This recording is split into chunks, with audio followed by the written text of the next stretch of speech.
শিবির জনতা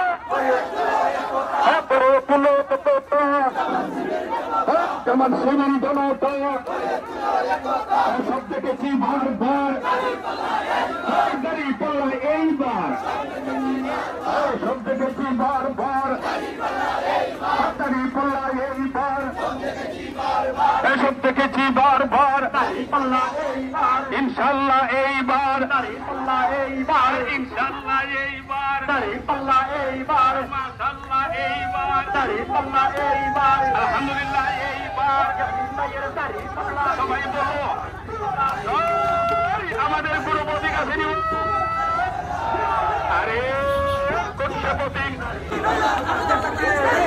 সবাই বলো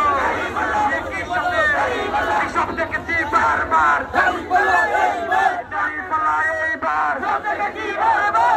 লোকের শাসন চাই। জগন্নাথপুর উপজেলা কর্তৃক আয়োজিত আজকের এই গণমিছিল পরবর্তী সমাবেশের সম্মানিত সভাপতি জগন্নাথপুর উপজেলা জামায়াত ইসলামীর সম্মানিত আমির জননেতা মাওলানা লুৎফুর রহমান, সম্মানিত দায়িত্বশীল বৃন্দ, সম্মানিত জগন্নাথপুরবাসী, আসসালামু আলাইকুম ওয়া রাহমাতুল্লাহি ওয়া বারাকাতুহু। আল্লাহ রাব্বুল আলামিনের শুকরিয়া আদায় করি, জগন্নাথপুর উপজেলার প্রত্যন্ত গ্রাম থেকে আপনারা আজকের এই মিছিলকে সুন্দর এবং সার্থক করেছেন। আল্লাহর শুকরিয়া আদায় করি, আলহামদুলিল্লাহ। সম্মানিত উপস্থিতি, আগামী 26 সালে যে নির্বাচন হবে সেই নির্বাচনে আমরা যে জালিমকে হটিয়েছি সেই জালিমের কোন দূষর যেন এখানে স্থান না পায় সে চেষ্টা করতে হবে। আগামী নির্বাচন জুলাইয়ের যে 1400-র উপরে শহীদ, 35,000-এর উপর যে আহত, তাদের রক্তের উপর যে সেই নির্বাচন হবে, এই জন্য সেই নির্বাচনে কোন ফ্যাসিবাদের কোন দূষরকে সুযোগ দেওয়ার কোন সুযোগ নাই। এই জন্য আপনাদের বলতে চাই, সারা বাংলাদেশে জোয়ার উঠেছে।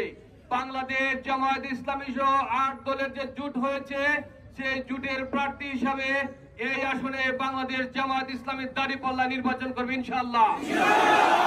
আপনারা প্রতিটি গ্রামে গ্রামে প্রতিটি মানুষের কাছে বাংলাদেশ জামায়াত ইসলামীর দাঁড়িপাল্লা প্রতীকের দাওয়াত পৌঁছে দেন। মানুষ চাচ্ছে একটি পরিবর্তন, নতুন একটি শাসন ব্যবস্থা যেখানে নেতৃত্ব দিবে বাংলাদেশ জামায়াত ইসলামীর আমির ডাক্তার শফিকুর রহমান ইনশাআল্লাহ।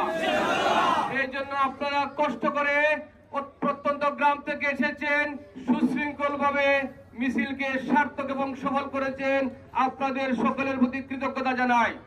আগামী যে নির্বাচন হবে, নির্বাচনের ভোট গণনা পর্যন্ত প্রতিটি কেন্দ্র পাহারা দেওয়ার মাধ্যমে, প্রতিটি ভোটারকে ভোট কেন্দ্রে নেওয়ার মাধ্যমে আমাদের বিজয় নিশ্চিত করতে হবে।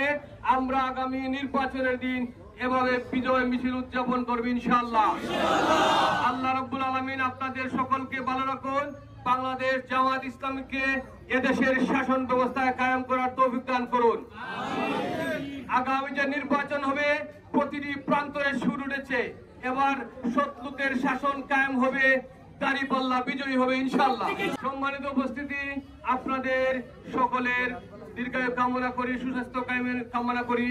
আমরা যেন আগামী নির্বাচনে জগন্নাথপুর এবং শান্তিগঞ্জে দাঁড়িপাল্লা বিজয়ের মাধ্যমে আমরা টেকসই উন্নয়ন এবং সুবিচারপূর্ণ সমাজ কায়েম করতে পারি, এই আশাবাদ ব্যক্ত রেখে আজকের প্রোগ্রাম এখানে শেষ করলাম।